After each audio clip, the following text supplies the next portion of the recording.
안녕하십니까. 혼란한 정치 시사 이슈를 술술 풀어보는 송국근 혼술 1월 20일 월요일에 인사드립니다.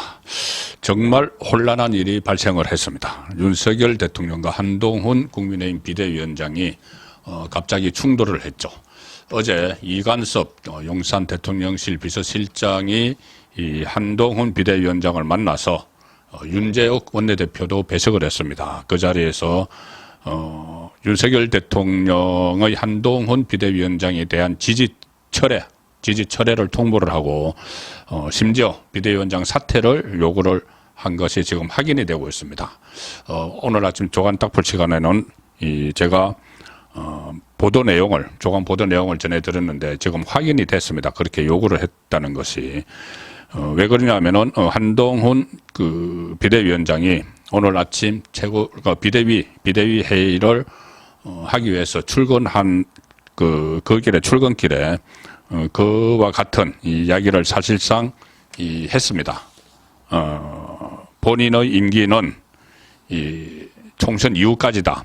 자, 이렇게 이야기한 것은 대통령실에서 퇴진 요구가 있었다는 것을 또 암시하는 것이죠. 그 퇴진 요구를 일축을 하면서 동시에 퇴진 요구가 있었다는 것을 그대로 밝힌 셈입니다. 자, 왜 이 상태까지 왔을까? 일단은 표면적으로는 아침에 제가 설명드린 대로 공천 문제입니다. 개인이 공천을 하는 특히 이 김경률 비대위원을 마포을의 그 정청래 지역구에 자객 공천을 하는 문제인데 그 현역 의원 김성동 그 당협위원장이 있고 자 그래서 이 문제를 가지고 시스템 공천을 무력화한다. 이것이 일단은 표면적인 이유인데 더 그 속 깊은 사정은 아마 김경률이 논란의 화근이 된 것 같습니다. 원래 이 좌파 진영에 있었는데 심지어 그때 박근혜 정부가 출범하고 나서 각 부처에 TF를 만들었죠. 적폐청산 TF. 문재인 정부 초기에. 그때도 각 부서, 우리 한 3개 부서에, 그때 당시 정부의 한 3개 부서에 TF 청산위원으로 일을 활동을 하게 됐던 이 김경률인데, 그 후에 조국 사태가 일어나면서 일종의 사상 전향을 했죠. 전향을 하고 조국 그 흑서의 공동 집필자로 참여를 하고 이래서 결국 이번에 비대위원으로까지 국민의힘 비대위원으로까지 발탁이 됐는데 김경률의 그 입이 지금 화근이 되고 있습니다. 특히 그 김건희 여사의 뭐 소위 말하는 명품백, 디올백 거기에 대해서 마리 앙투아네트와 연결을 시켜버렸죠. 이것은 큰 어떻게 보면은 망언입니다. 마리 앙투아네트가 연결시키면서 이렇게 이야기를 했죠. 김경률이 마리 앙투아네트가 사치를 하다가 결국은 이 프랑스 혁명의 도화선이 됐다. 이렇게 이야기를 했죠. 그러면 이것을 김건희 여사와 같이 김건희 여사 명품 뭐 소위 말하는 명품 백 관련해서 이런 말을 했으면은 이거 동일선상에 놓은 거나 마찬가지죠. 김건희 여사를 마리 앙투아네트와 연결시켜버린 겁니다. 마리 앙투아네트는 원래 오스트리아의 그 황제의 딸인데 오스트리아와 프랑스가 그 사이가 안 좋았습니다. 1970년대. 그때 앙숙이었죠. 그때 프랑스 그 황제 루이 16세와 정략 결혼을 했습니다.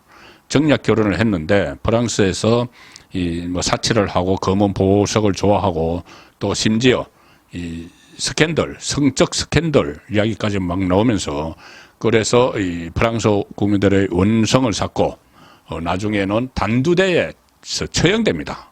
프랑스 혁명 때 단두대에서 처형이 되죠. 그리고 그것이 프랑스 혁명의 도화선이 됐다. 국민이 들고 일어났다.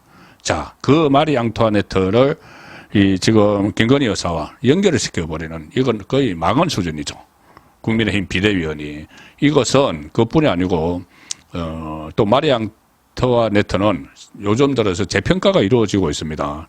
본인이 뭐 빵이 없으면은 무슨 뭐 케이크를 먹으면 되지 않느냐 뭐 말했다는 거 이런 것도 다 그런 사실이 없다는 것이 역사에서 나와서 이야기를 하고 있고 특히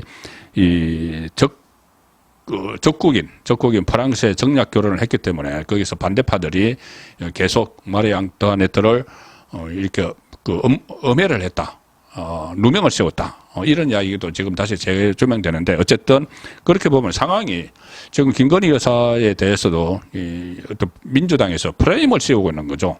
프레임을 씌우고 있어서 무슨 김건희 리스크 막 이렇게 하고 있는데 마리 앙투아네트와 같이 함정에 빠져서 모함을 당하고 이런 상황인데 이 마리 앙투아네트를 이야기를 하면서 그 모함을 당하고 함정에 빠진 걸 이야기하는 게 아니고 마리 앙투아네트가 그동안 이 외부로 비춰졌던 것, 잘못 전달됐든지 어쨌든 그것은 그쪽에서 역사가들이 알아서 할 문제지만은 지금 이야기하는 마리 앙투아네트는 그 함정에 빠진 마리 앙투아네트가 아니고 바로 사치를 부리고 어떤 스캔들 같은 것을 일으키다가 프랑스 혁명, 국민의 반발을 사서 프랑스 혁명의 도화선이 됐고 프랑스 혁명 가중에 단두대에서 처형된 그것을 비교를 한 것이죠. 근데 그런 김경률을 이 한동훈 비대위원장이 이 사천 개인적으로 이제 공천을 하는 그런 모양새를 띄었기 때문에 아마 용산에서 상당히 경로를 했다고 하는데 물론 이 경로가 그냥 단순히 배우자를 윤석열 대통령이 배우자인 김건희 여사를 보호하기 위해서 이거 아닙니다. 차원이 다른 문제예요.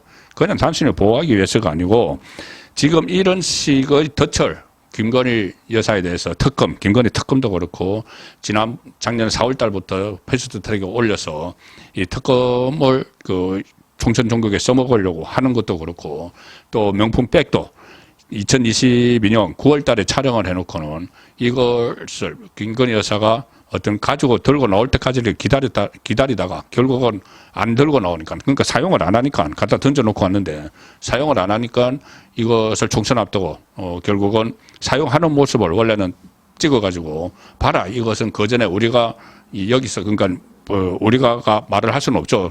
서울에서 좌파 유튜브에서 그때 미국에 있는 목사가 이렇게 선물 준 거다 하면서 극적으로 하려고 했는데 그걸 사용을 안 한 거죠. 김건희 여사가 받아놓고 사용 안 한 겁니다. 그러니까 반환 목록 속에 들어있다는 정찬 대통령실의 말이 어쩌면 맞는 거죠. 사용을 1년 넘게 안 했으니까는. 자, 어쨌든 이제 그렇게 덫을 치는데, 민주당이 계속 덫을 치는데, 거기에 김경률이 부안해동한 거죠. 김경률이 똑같이 이 안에, 여권 안에 지금 들어와 있으면서 민주당보다 더 심하게, 어떻게 보면 마리 앙투아네트 이야기한 건 민주당보다 더 심하게 이야기한 겁니다. 자, 그런 상황에서 이게, 윤석열 대통령과 한동훈 두 사람이 부딪히는 이런 모양새가 됐습니다. 그리고 오늘 또 진전이 된 상황이 있죠. 이 한동훈 위원장이 오늘 비대위 회의를 하기 위해서 국회에 왔는데 국회에서 기자들과 만나서 이런 이야기를 했습니다. 뭐라고 했냐면은 저는 4월 10일 총선이 국민과 이 나라 미래 위해서 정말 중요하다고 생각한다. 그렇기 때문에 제 모든 것을 쏟아붓겠다는 각오로 이 자리를 받아들였고 부족하지만 최선을 다해서 선민후사 하겠다. 앞으로 계속 하겠다는 이야기입니다. 선민후사. 그때 이야기했던 거죠.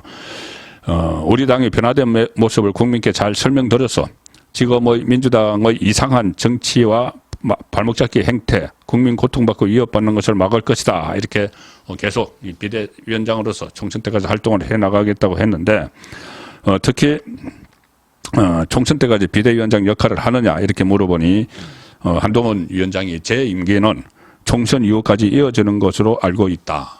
자, 이 비대위원장의 임기는 딱 정해놓지 않죠. 보통 이 선거 있을 때 선거 다 치르고 그 다음에 전당대회 준비를 해서 새로운 당대표 최고위원들이 뽑힐 때까지 하는 것이 통상적인 임기입니다. 그러니 계속 그 임기를 수행하겠다는 이야기죠.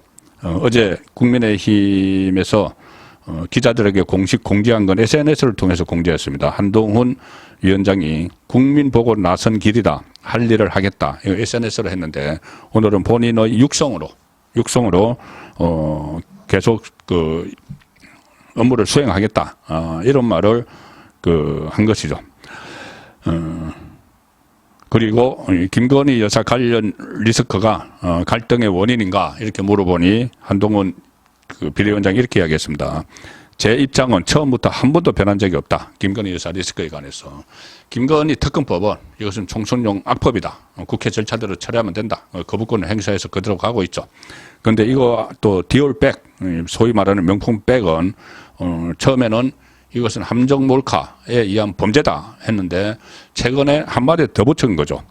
국민이 걱정할 만한 부분이 있다. 국민 눈높이에서 생각할 문제다. 이렇게 했는데 딱 그 단계지 뭐 다른 본인은 변한 게 없다는 이야기를 했는데 이 부분에서 저희들이 알 수 있는 것이 결국 그런 갈등 원인은 김건희 여사 관련이다. 이것은 알 수가 있죠. 이 질문에 대해서 그게 문제가 아니라고 하지 않고 제 입장은 처음부터 한 번도 변한 적이 없다고 했기 때문에 이게 이제 갈등의 요소인데 그냥 단순히 윤석열 대통령이 배우자를 보호하기 위한 이런 거 아니고 민주당이 설치한 그 프레임을 지금 왜 거기에 대해서 야당보다 더 심하게 마리 앙투아네트 이야기까지 하느냐 이런 시각이 지금 용산에 있는 것 같습니다.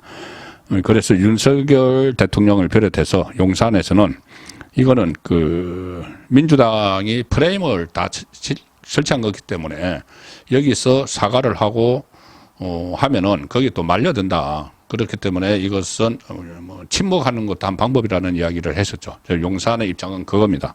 그런데 한동훈 이 법무부 장관은 아무래도 김경률 쪽과 또 이야기를 들어서 좀 정리하고 가야 되는 것 아니냐 뭐 이런 생각을 하는 것 같은데 자, 이 부분으로 뭐 접점을 찾을 수가 있습니다. 이 윤석열 대통령이 뭐 직접 나서면은 또 다른 논란이 또 벌어질 수가 있습니다. 어떻게 보면은 기자회견을 열어서 정면 돌파하는 이 방법도 뭐 저는 방법 중에 하나라고 생각을 하지만 이게 또 어떻게 그 민주당이 악용할지 모르죠. 그래서 용산 대통령실 차원에서 이관섭 그 비서실장이 어차피 이 문제에 한동훈 비대위원장과 서로 대화도 나눴기 때문에 이관섭 비서실장이 지금 제2부속실 설치를 발표를 하고 또 특별감찰관제 도입을 발표를 하고 제2부속실 설치는 청와대 직제개편의 문제니까는 뭐 특별감찰관도 죄송합니다. 청와대가 아니고 이 용산 대통령실 거기 들어가니까는 직제개편을 발표를 하면서 이 문제에 대해서 정리를 하고 상황을 설명을 하고 사과를 하는 것이 아니고 함정이 어떻게 설치가 되는지 그런 부분을 국민에게 좀 알리고 가는 선에서 저는 이게 매듭되어야 된다고 봅니다. 윤석열 대통령 지금 한동훈 비대위원장은 오늘 출근을 했죠. 근데 윤석열 대통령은 오늘 일정을 취소를 했습니다. 민생 토론회가 있었는데 생활 규제 개혁을 주제로 국민관계 민생 토론회 계속 쭉 해온 거죠. 이게 이 10시에 예정되어 있었는데 9시 20분에 윤석열 대통령이 공개 일정이 없다. 수정 공지를 용산에서 했습니다.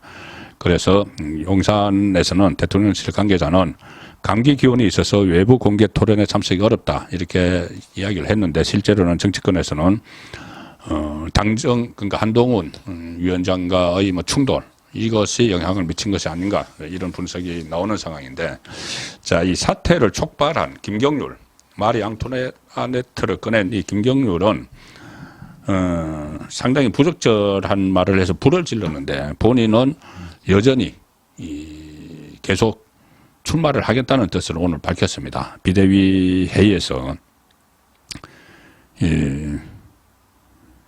뭐라고 했냐면은 얼마 전 제가 우리 당 대구 경북 의원님들께 분별 없는 발언을 했다. 이 자리에 계신 윤재욱 원내대표에게 다시 한번 죄송하다는 말씀을 올린다.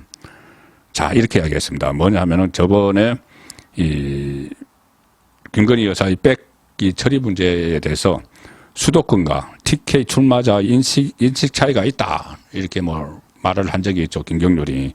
그래서 그때도 또 어떻게 보면 수도권 출마자들과 TK 출마자들을 갈라쳤습니다. 그래 이제 논란이 일으켰죠. 그러니까 수도권 출마자는 김건희 여사 백 문제에 대해서 사과해야 된다는 생각을 하고 있고 TK 출마자는 편한 데 출마하니까는 그럴 필요가 없다고 하고 있다. 그래서 인식 차이가 있다. 이 또 갈라치기를 김경률이 한 거죠. 거기에 대해서만 오늘 사과를 한 겁니다. 그리고 이 발언, 김건희 여사와 관련된 뭐 마리 앙투아네트 이 발언에 대해서는 사과를 안 했고 뭐라고 했냐면은 제 거친 은행이 여러모로 불편함을 드린 적이 있었다. 좀 더 정제된 모습을 보여드리도록 노력하고 지금까지처럼 오직 민심을 받드는 것, 총선 승리하는 것에만 매진하도록 하겠다. 출마하겠다는 거죠. 그래도 끝까지 출마하겠다는 겁니다. 자, 일단 이 문제를 풀기 위해서는 1차로 이 불을 지른 부적절한 이 비유를 가지고 마리 앙투네트 비유로 불을 지른 이 김경률 부터 먼저 해촉을 하고 비리에서 해촉을 하고 이 뭐 출마를 봉쇄하는 출마를 할 생각을 하지 못하도록 하는 그런 조치가 우선 1차적으로 필요하다고 저는 일단은 판단을 합니다. 이 사태 추이가 어떻게 되는지에 따라서 계속 소식을 전해드리겠습니다. 송국근의 혼술이었습니다.